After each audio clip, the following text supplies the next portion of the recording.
On a hot, muggy day in August, I became a pacifist. It was 1967. LBJ was president, and my country was in the midst of the Vietnam War. I was 12, and in the midst of a summer filled with camp, being a bridesmaid, and a family trip to Japan and Hawaii. I was very shy, skinny, and wore glasses. On August 6th, my parents and I went to Hiroshima for the commemoration of the 1945 bombing of that city. Many people gathered to hear speeches and to watch the release of 100 doves, a symbol of peace. We stuck out like sore thumbs. We were tall, we were Americans, and I had bright red hair.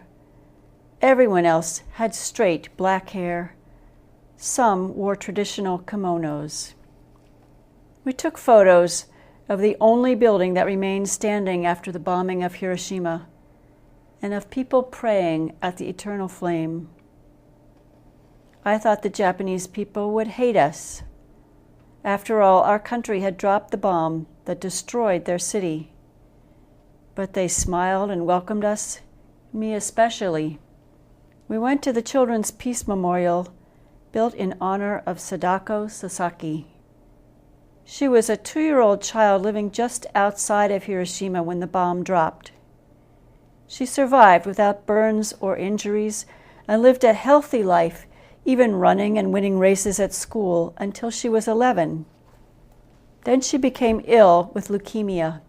She died a few months later, on the day I celebrated my first birthday.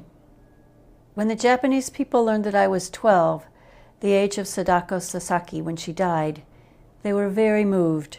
They gave me leis of paper cranes to place at the foot of the memorial.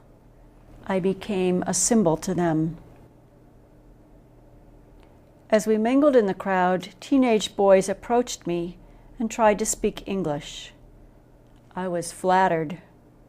They asked the sentences they had learned in school. How old are you? What movies do you like? And then they asked questions that I couldn't answer. Why is your country in Vietnam?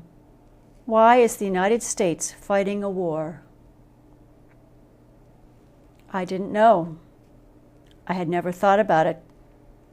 I didn't have an answer, but it seemed very, very wrong.